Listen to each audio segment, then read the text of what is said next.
Kalaboso ang isang lalaki nang arestuhin ito ng mga operatiba ng Pasig PNP dahil sa patong-patong nitong kaso. Narito ang detalye ng report mula kay Patroluman Mika May Bahiwag.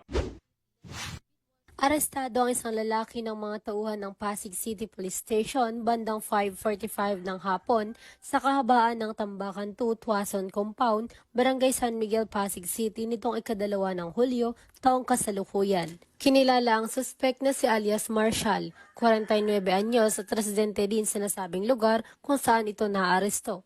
Ayon sa ulat, nagsasagawa ng detective patrolling at anti-criminality operation ang mga tauhan ng nasabing istasyon nang maaktuhan ang isang grupo na naglalaro ng Cara-E Cruz na nag-ugat sa pagkakaaresto ng suspect. Samantalang ang kanyang mga kasamahan ay nakatakas. Na-recover mula sa suspect ang isang pirasong heat-sealed transparent plastic sachet na pinaghihinalaang shabu na may tinatayang timbang na 0.05 gramo, isang improvised na pen gun na may ukit na A1 sa frame at barrel, isang live ammunition ng 9mm caliber na may ukit na A2, 2 piraso ng 100 piso at 3 pirasong pisong barya na ginamit bilang flipper. Ang suspect at ang mga nakumpiskang ebidensya ay dinala sa EPD Forensic Unit para sa drug test, laboratory at ballistic examination at pagkatapos ay dinala sa Rizal Medical Center para sa medical examination. Siya ay mahaharap sa kasong paglabag sa PD 1602, Section 11, Article 2 ng Republic Act 9165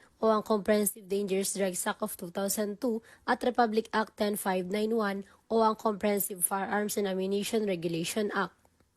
Mula dito sa Camp Bagong Diwa, Bikutan, Taguig City, ako ang inyong PNN correspondent, Patroluman Mika May Bahiwag, alagad ng batas, tagataguyod ng balitang pulis.